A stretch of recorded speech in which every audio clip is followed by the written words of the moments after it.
Почитувани најблиски, најожалостени, со најдлабока тага, неизречива во вашите срца и души, дозволете ми од име на Собранието на Република Македонија да ви ги пренесам најискрените изрази на најдлабоко сочувство за огромната загуба. Јас сум подготвен да држам говори на говорница, меѓутоа за вакво нешто не сум подготвен. И не знам кој може да биде подготвен за вакво нешто. Бавењето со политика знае да биде и благородно и неблагородно, убаво и грдо, лесно и тешко, возвишено и разочарувачко, благодарно и неблагодарно, ценето и омаловажувачко.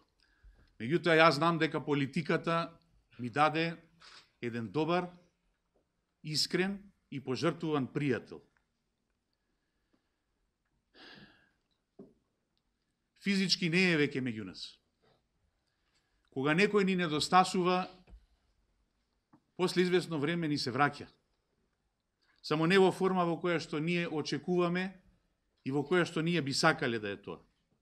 Денес во секој овде од нас, во дел од срцата и душите е Јован. Јован е во нас и Јован е овдека со нас. Јован, друже, не се договоривме вака кога се договаравме. Јован, друже, инакви муабети, башка муабети правевме.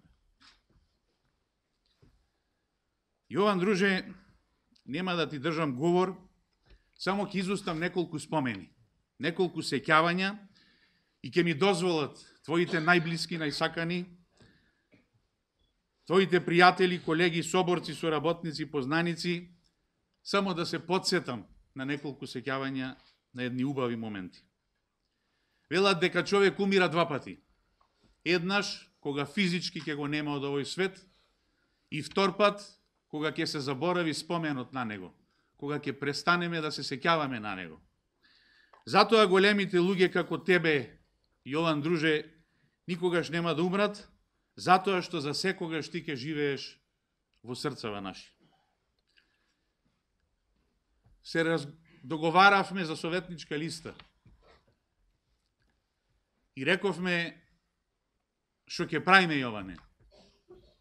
Ми рече, ајде да го менуваме светов. Ајде, реков, да го менуваме светов. Како? Тешко е.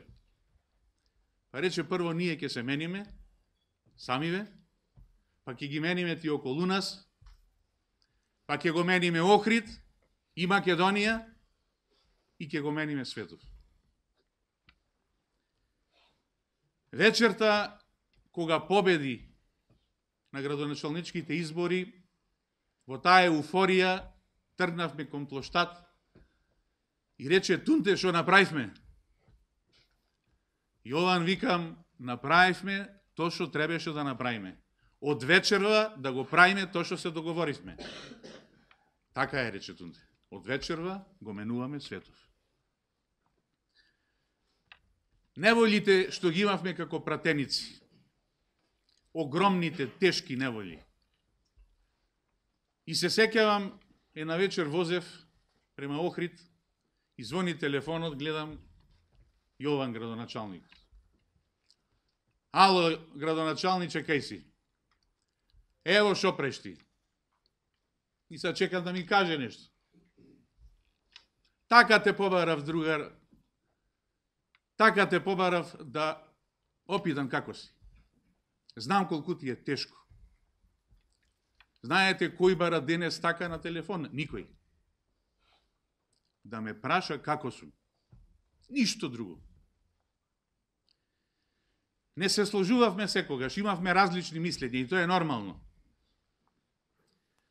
Меѓутоа, јас знаев некогаш така побурно да му изреагирам, да му речем, ајде бе градоначалнич, ајде. Се ќе си биди тунте. Се ќе си биди само наскине него. Така зборуваше Јован. И последно некни, кога бевме во канцеларијата овде негова, од ова и убава и проклета, и благородна и неблагородна политика, никако не можевме да се видиме. Пиевме кафе и ми рече: другар, ми фалиш. Ми фалат муабетите со тебе. Дај некако да направиме почесто да се гледаме. Од муабети излегуваат убави работи. Па Јован, другар, ти мене сега ми фалиш. И на сите овдека ни фалиш. Денес ќе те испратиме во полна тишина, во безпрекорна тишина, но сите овде во нас, носиме болен, неизречив крик. Збогум, пријателе, градоначалниче, колега, соработниче, соборче, збогум голем човеку.